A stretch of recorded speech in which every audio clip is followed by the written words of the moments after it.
கடகராசிக்காரர்களே, இந்த வீடியோ உங்களுக்கே தற்செயலா வந்ததுன்னு நினைக்காதீங்க. இப்போ நீங்க இந்த கடகராசி பலன் பார்க்குறீங்கன்னா, அதுக்கு பின்னால ஒரு காரணம் இருக்குங்க.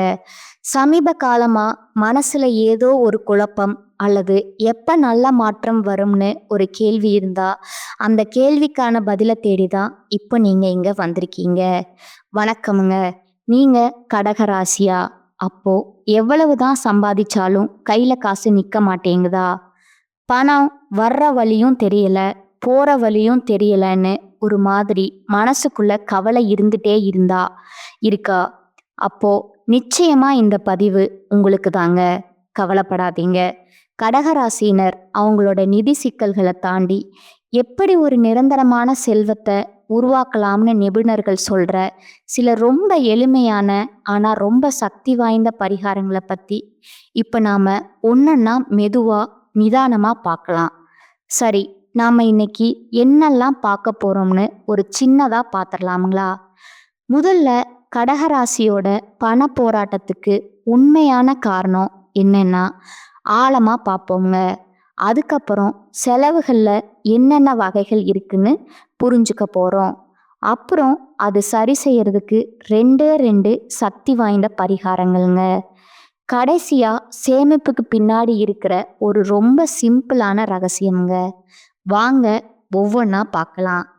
முதல்ல கடகராசிக்காரங்க பொதுவா சந்திக்கிற அந்த அடிப்படையான பண பிரச்சனை என்னன்னு பார்த்துடலாம். இது அவங்களுக்கு மட்டும் இல்லைங்க, நம்மள பலருக்கும் இது பொருந்துங்க. அதனால கொஞ்சம் கவனமா கேளுங்க. நிபுணர்கள் சொல்ற ஒரு அருமையான உண்மைதான் இதுங்க. கடகராசினோட நிதி நிலைமை ஒரு ஓட்டப்பானையில தண்ணி ஊத்துற கதை மாதிரி தான்னு சொல்றாங்க. சும்மா கற்பனை பண்ணி பாருங்களேன். நீங்க ரொம்ப கஷ்டப்பட்டு தண்ணியை கொண்டு வந்து பானையில ஊத்துறீங்க. ஆனா அடியில இருக்கிற ஒரு சின்ன ஓட்ட வழியா எல்லாமே வீணா போய்கிட்டு இருக்கு. அது மாதிரி தான் பணம் பல வழிகளில் உள்ள வருதுங்க. ஆனா வந்த வேகத்துல செலவாகி வெளியே போயிடுதுங்க. இதனால சேமிக்கிறதுங்கிறதே ஒரு பெரிய கனவாவே இருக்குங்க. எவ்வளவு சம்பாதிச்சும் கையில ஒண்ணுமே மிஞ்சலைங்கிறது தான் அவங்களோட தீராத வேதனையா இருக்கு. சரி, இதுக்கு என்னதான் காரணம்? ஏன் அப்படி நடக்குது? அதுக்கு காரணம் அவங்களோட இயல்பான குணம்தாங்க. அதுதான் சுமைதாங்கி. ஆமாங்க, இது கடகராசியோட ஒரு முக்கியமான உள்ளார்ந்த இயல்புங்க. அவங்க எப்பவுமே தங்களை சுத்தி இருக்கவங்களோட, குறிப்பா தன்னோட குடும்பத்தோட பொறுப்புகளையும் கஷ்டங்களையும் தாமாவே முன் வந்து தன் தோள்ல சுமப்பாங்கங்க. மற்றவங்க நல்லா இருக்கணும், சந்தோஷமா இருக்கணும்னு நினைக்கிறதால அவங்களுக்காகவே வாழ்ந்து தங்களை கவனிக்கவே மறந்துடுறாங்கங்க. இது வெறும் ஒரு உணர்வு மட்டும் இல்லைங்க, இது ஒரு முடிவே இல்லாத தொடர்ச்சியான நிதி சுழற்சி மாதிரிங்க.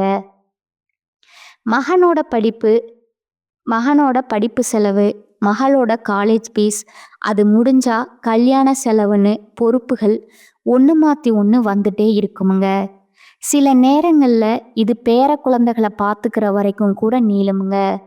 அவங்களுக்காக இதெல்லாம் செய்யறதுல ஒரு சந்தோஷம் இருந்தாலும் நமக்காக ஒன்றுமே சேமிக்கவே முடியல அப்படிங்கிற ஒரு போராட்டம் மனசுக்குள்ள ஓடிக்கிட்டே இருக்குமுங்க. இப்போ நாம ஒரு ரொம்ப முக்கியமான விஷயத்த புரிஞ்சுக்கணுமுங்க. எல்லா செலவுகளும் ஒன்று கிடையாதுங்க. செலவுகளை பிரித்து பார்த்து எந்த செலவுகளை நாம கட்டுப்படுத்தணும்னு தெரிஞ்சுக்கிறது தான் புத்திசாலித்தனமுங்க. செலவுகளில் சுபவிரயம் அசுப விரயம்னு ரெண்டு வகை இருக்குதுங்க. வீடு கட்டுறது, கார் வாங்குறது, பிள்ளைகளோட படிப்பு, கல்யாணம்னு நாம் சந்தோஷமாக திட்டமிட்டு பண்ணுற செலவுகள் எல்லாம் சுப விரயம்ங்க. அதில் தப்பே இல்லைங்க. ஆனால் திடீர்னு வர்ற ஆஸ்பத்திரி செலவு, எதிர்பாராத விபத்து, கடன் பிரச்சனை மாதிரி நம்ம மனசையும் பணத்தையும் ஒரே நேரத்தில் காலி பண்ணுற செலவுகள் தான் அசுப விரயம்ங்க. நாம் பார்க்க போகிற பரிகாரங்களோட முக்கிய நோக்கமே இந்த அசுப விரயங்களை குறைக்கிறது தான். அப்போ இந்த பணத்தை வீணடிக்கிற அசுப விரயங்களை எப்படி நம்ம கட்டுப்பாட்டுக்குள்ள கொண்டு வர்றது? அதுக்கான முதல் பரிகாரம் நம்ம மனசுக்கு தெளிவையும் அமைதியும் கொடுக்கறது தாங்க. இதுக்கு நிபுணர் சொல்ற முதல் வழி திருவண்ணாமலைக்கு ஒரு பயணம் போறதுங்க. அங்க போய் ரமண மகரிஷி ஆசிரமம் மாதிரி அமைதியான இடங்கள்ல எந்த யோசனையும் இல்லாம கொஞ்ச நேரம் தியானம் பண்ணா போதுங்க. உங்க மனசுல இருக்கிற பண கஷ்டம், எதிர்காலத்தை பத்தின பயம் எல்லாம் மெதுவா குறைய ஆரம்பிச்சிருமுங்க. செலவுகளும் தானா கட்டுப்பாட்டுக்குள்ள வர்றத நீங்களே உணர்வீங்க. மனசு அமைதியா இருந்தாலே போதுங்க. பண விஷயத்துல நம்மால தெளிவான சரியான முடிவுகளை எடுக்க முடியுமுங்க. இங்க நாம நல்லா புரிஞ்சுக்க வேண்டிய ஒரு விஷயம் இருக்குதுங்க. இந்த தீர்வுங்கிறது நம்ம சாப்பாட்டுலயோ தூக்கத்திலயோ இல்லை, நம்ம போடுற உடையிலையோ இல்லைங்க. அதாவது எந்த ஒரு வெளிப்புற மாற்றங்களும் தேவையே இல்லைங்க. இது முழுக்க முழுக்க ஒரு உள்மன மாற்றமுங்க. மன அமைதியை அடையிறது தான் எல்லாத்துக்கும் முதல் படிங்க. சரி, முதல் படியா மன அமைதி மூலமா செலவுகளை கட்டுப்படுத்திட்டோம். இப்போ அடுத்த கட்டம், அப்படி கஷ்டப்பட்டு சம்பாரிச்ச பணம் நம்ம கிட்டயே நிலைச்சு நிற்கிறதுக்கு ஒரு குறிப்பிட்ட பரிகாரம் இருக்குதுங்க. அதை பற்றி இப்போ கொஞ்சம் விரிவாக பார்ப்போமுங்க. இந்த பரிகாரத்தோட நோக்கம் ரொம்பவே சிம்பிளுங்க. திடீர்னு வர ஆஸ்பத்திரி செலவு, எதிர்பாராத விபத்து, கடன் தொல்லை, இந்த மாதிரி நம்ம சேமிப்பு மொத்தமாக காலி பண்ணுற விஷயங்கள்ல இருந்து நம்மளை ஒரு கவசம் மாதிரி பாதுகாக்கிறது தான் இந்த பரிகாரத்தை செய்யறதுக்கு ரொம்ப எளிமைய 3 படிகள் தாங்க. முதல்ல நீங்க பிறந்த கிழமை என்னன்னு தெரிஞ்சுக்கோங்க. ஞாயிறா திங்களான்னு. 2வதா ஒவ்வொரு மாசமும் வர்ற உங்க பிறந்த கிழமையில அன்னைக்கு சூரிய உதயம் ஆரம்பிச்சு அடுத்த நாள் சூரிய உதயம் வரைக்கும், அதாவது 24 மணி நேரம் விரதம் இருக்கணுங்க. கடைசியா விரதத்தை முடிச்சுட்டு ஒரு குறிப்பிட்ட சக்தி வாய்ந்த கோவிலுக்கு போகணுங்க. அந்த கோவில் பேரு வெண்பேடு அகஸ்துவரர் கோவிலுங்க. இந்த கோவிலுக்கு ஒரு தனித்துவமான தெய்வீக சக்தி இருக்குன்னு சொல்லப்படுதுங்க. இது சென்னையில இருந்து திருப்போரூர் போற வழியில மாம்பாக்கம் பக்கத்துல வெண்பேடுங்கிற சின்ன கிராமத்துல இருக்குங்க. இங்க இருக்கிற சிவலிங்கம் ரொம்ப அபூர்வமான சதுர வடிவத்துல இருக்குங்க. அது மட்டும் இல்லாம சுவாமி ஒரு தாமரை மேல அமர்ந்திருக்கிற மாதிரி இருக்குமுங்க. இந்த விசேஷமான அம்சங்களால இங்க போய் மனமுருகி வேண்டிக்கிட்டா அசுப விரயங்கள் தடுக்கப்படும்னு ஒரு ஆழமான நம்பிக்கை இருக்குதுங்க. இப்போ நம்ம ரொம்ப முக்கியமான கட்டத்துக்கு வந்திருக்கோமுங்க. இந்த பரிகாரங்கள் எல்லாம் செஞ்சதுக்கு அப்புறம் நம்ம முன்னாடி ஒரு ரொம்ப எளிமையான ஆனா ஆழமான நிதி உண்மை இருக்குங்க. அது என்னன்னு பார்க்கலாங்களா? இந்த ஒரு வரிதான் எல்லாத்துக்கும் அடிப்படைங்க. விரயம் நடக்கலைன்னா அது சேவிங்ஸா மாறுங்க. இதை நல்லா மனசுல பதிய வச்சுக்கோங்க. சேமிப்புங்கிறது அதிகமாக சம்பாதிக்கிறது மட்டும் இல்லைங்க, தேவையில்லாத செலவுகளை குறைக்கிறது தாங்க. நீங்கள் வேணான்னு தவிக்கிற ஒவ்வொரு தேவையற்ற செலவும் உங்கள் சேமிப்பு கணக்கில் விழுகிற பணம் தாங்க. நம்ம பார்த்த பரிகாரங்கள் எல்லாமே அந்த ஓட்டப்பானையை சரி பண்ணி பணக்கசிவை நிறுத்துவதற்கான கருவிகள் தாங்க. அந்த ஓட்டையை அடைச்சா மட்டும்தான் நம்ம அந்த பானையை முழுசா நிரம்ப வைக்க முடியுங்க.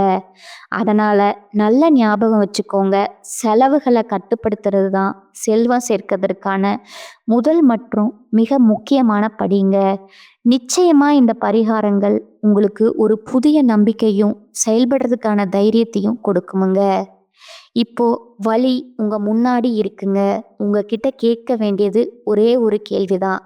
உங்க நிதி பயணத்தை மாத்தி உங்க சேமிப்பை உங்க கட்டுப்பாட்டுக்குள்ள கொண்டு வர நீங்க தயாரா இருங்க. உங்களுக்கு இந்த மார்ச் மாதத்துல பாத்தீங்கன்னா, மார்ச் 15ஆம் தேதியில இருந்து உங்களுக்கு சனியுடைய வக்ர பயிற்சி, குருவுடைய வக்ர நிவர்த்தி, சுக்கிர பயிற்சி, சூரிய பயிற்சி, ராகு கேது பயிற்சின்னு 5 பயிற்சி பலன்கள் உங்களுக்கு ஒவ்வொன்றா கிடைக்கிறதுனால இனி வரக்கூடிய ஒரு 6 மாதங்கள் அப்படிங்கிறது உங்களுக்கு மிகப்பெரிய ஒரு ராஜயோகத்தை கொண்டுள்ள ஒரு நாட்களா பார்க்கப்படுதுங்க. முதலாவதா சனியுடைய வக்ர நிவர்த்தி. சனி பகவான் மீன ராசியில, அதாவது குருவுடைய ராசியில வக்ர நிவர்த்தி அடைய போறாருங்க. மார்ச் 15ஆம் தேதிக்கு அப்படி வக்ர நிவர்த்தி அடைகிறதுனால என்ன ஆக போகுதுன்னு கேட்டிங்கன்னா, இத்தனை நாட்களா நெகட்டிவா, அதாவது மைனஸா மட்டுமே செயல்பட்டு கொண்டிருந்த சனி பகவான் தற்பொழுது உங்களுக்கு ப்ளஸ்ஸா மாறி செயல்பட போறாருங்க. கடந்த காலகட்டத்துல சனி பகவான் மூலமா எதையெல்லாம் இழந்து கஷ்டப்பட்டு இருந்தீங்களோ அதையெல்லாம் திரும்ப பெறக்கூடிய ஒரு காலகட்டமா பார்க்கப்படுதுங்க. அடுத்ததா குருவுடைய வக்ர நிவர்த்தி. இத்தனை நாட்களா 2ஆம் இடத்துல இருந்த குரு பகவான் உங்க ராசியில பொருளாதாரத்துல மிகப்பெரிய பின்னடைவும் எந்த ஒரு முன்னேற்றமும் இருந்திருக்காதுங்க. 2ஆம் இடத்துல இருந்து தற்பொழுது குரு பகவான் 3ஆம் இடமான லக்னஸ்தானத்தை நோக்கி வரதுனால ஒட்டுமொத்த குரு பயிற்சி பலன்களும் உங்களுக்கு முழுமையா கிடைக்க போகுதுங்க. அதன் மூலமா பொருளாதாரத்துல மிகப்பெரிய அசுர வளர்ச்சி அப்படிங்கிறது உங்களுக்கு ஏற்பட போகுதுங்க. அடுத்ததா சுக்கிர பயிற்சி. சுக்கிர பயிற்சியை பொறுத்த வரைக்கும் 12 ராசிகளுக்குமே பொது பலனா பார்க்கப்படுதுங்க. அதன் மூலமா உங்களுக்கு கூடுதல் முன்னேற்றம் அப்படிங்கிறது நிச்சயமா ஏற்பட போகுதுங்க. கடைசியா ராகு கேது பயிற்சிங்க. ஐயோ, ராகு கேது பயிற்சியா? ஏன்னா கடந்த காலகட்டங்கள்ல ராகு கேது பயிற்சி காலகட்டங்கள் எல்லாம் நாங்க ரொம்பவே கஷ்டப்பட்டிருக்கோம். ரொம்ப அடி மேல அடி வாங்கி இருக்கோம். இந்த காலகட்டங்கள் தான் அப்படின்னு சொல்றவங்களுக்கு தற்பொழுது வரக்கூடிய ராகு கேது பயிற்சி காலகட்டம் அப்படிங்கிறது உடல் சார்ந்த பிரச்சனைகள் அனைத்தும் முழுவதுமா நிவர்த்தியாகி உங்களுக்கு நல்ல அதிர்ஷ்டம் தரக்கூடிய ஒரு காலகட்டமா பார்க்கப்படுதுங்க. 5 வருடங்களுடைய கிரகங்களுடைய சேர்க்கை இனி வரக்கூடிய காலகட்டத்துல உங்களுக்கு நடக்க போகுதுங்க. இந்த 2026 உங்க வாழ்க்கை அப்படிங்கிறது நல்ல முன்னேற்றத்தை நோக்கி ஆரம்பிக்க போகுதுங்க. கடந்த காலகட்டங்கள்ல நல்ல ஒரு வேலைங்கிறது உங்களுக்கு கிடைச்சிருக்காதுங்க. ஏதோ ஒரு கிடைக்கிற வேலைக்கு ஒரு 10,000 ரூபாய் சம்பளத்துக்கோ 15,000 ரூபாய் சம்பளத்துக்கோ பிடிக்காத ஒரு வேலையை குடும்ப கஷ்டத்துக்காக செஞ்சுட்டு இருந்திருப்பீங்க. இனி உங்களுக்கு பிடிச்ச மாதிரியும் உங்க படிப்புக்கு ஏத்த மாதிரியும் நல்ல ஒரு வேலைங்கிறது வரக்கூடிய நாட்கள்ல கிடைக்க போகுதுங்க. கோர்ட்டு கேஸ்னு ரொம்ப நாளா அலைஞ்சிட்டு இருக்கிற நபர்களுக்கு விரைவிலேயே உங்களுக்கு சாதகமான தீர்ப்பு வருமுங்க. சொத்து பிரச்சனையும் உங்களுக்கு சாதகமாகவே முடியுமுங்க. சனி பகவானுடைய பார்வை உங்களுக்கு நேரடியாகவே இருக்குதுங்க. அதன் மூலமா வருமானம் அப்படிங்கிறது பல வழிகள்ல வருமுங்க. தொழில லாபம் சற்று அதிகமாகவே கிடைக்குமுங்க. அரசியல்வாதிகளை பொறுத்த வரைக்கும் புதிய பொறுப்புகள் புதிய பதவிகள் எல்லாம் தானாகவே வருமுங்க. ராகு கேதுவால உங்களுடைய செல்வாக்கு உயருமுங்க. உடல் ஆரோக்கியம் மேம்படுமுங்க. உங்களுக்கு தொழில் வாழ்க்கையிலும் சரி இல்லற வாழ்க்கையிலும் சரி மறைமுகமா நிறைய நபர்கள் தொல்லை கொடுத்துருப்பாங்க. இனி அவர்களுடைய தொந்தரவுங்கிறது முழுவதுமா உங்களுக்கு இருக்காதுங்க. கடந்த காலகட்டங்கள்ல திருமணம் அப்படிங்கிறது உங்களுக்கு மிகப்பெரிய பிரச்சனையா இருந்திருக்குமுங்க.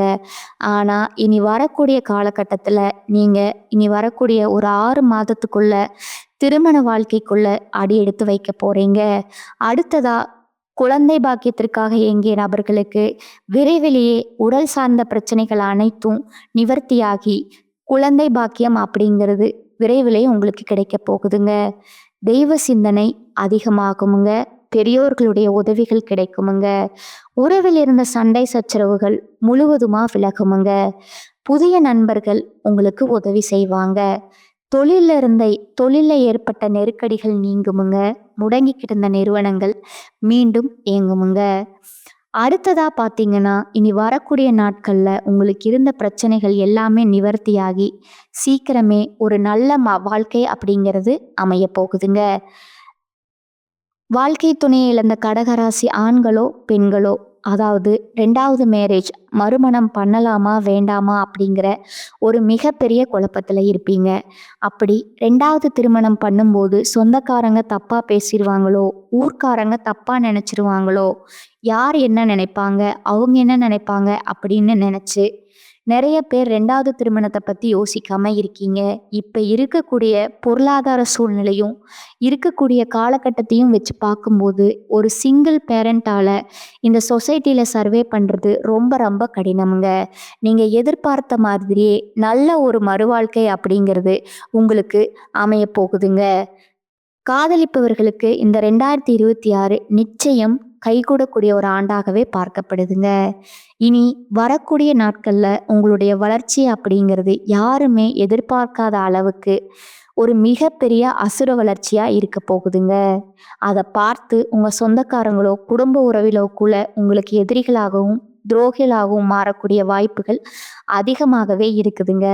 முடிஞ்ச அளவுக்கு தவறான உறவுன்னு தெரிஞ்சா அது குடும்ப உறவாக இருந்தாலும் சரி, இல்லை வேறு யாராவது இருந்தாலும் சரி, உடனடியாக அவர்களை விட்டு விலகி கொஞ்ச நாட்கள் இருப்பது உங்களுக்கு ரொம்பவும் நல்லதுங்க.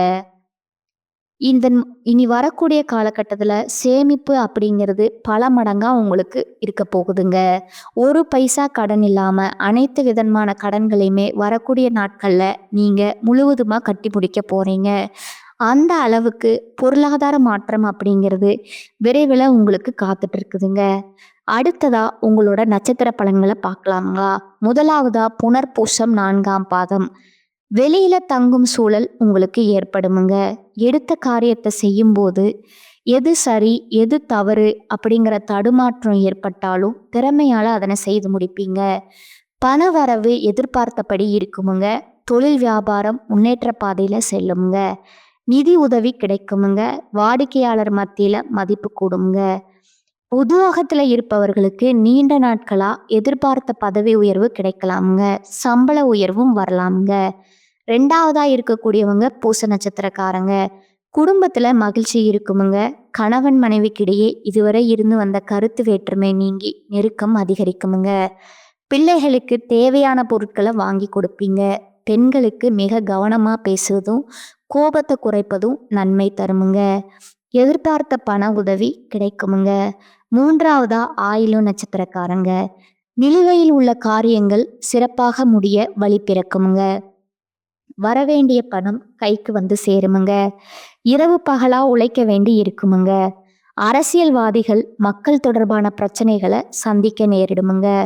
மக்கள் பிரச்சனைகளை தீர்த்து அவர்களின் ஆதரவை பெறுவீங்க. மாணவர்களுக்கு கல்வியில எதிர்பார்த்த முன்னேற்றம் காணப்படுமுங்க. எதிர்கால கல்வி பற்றிய சிந்தனை மேலோங்குங்க.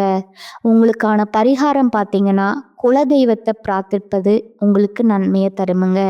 இந்த சேனல் உங்களுக்கு பிடிச்சிருந்தா லைக் பண்ணிக்கோங்க, ஷேர் பண்ணிக்கோங்க. வாழ்க வளமுடன், வாழ்க பல்லாண்டு. நன்றி, வணக்கம்.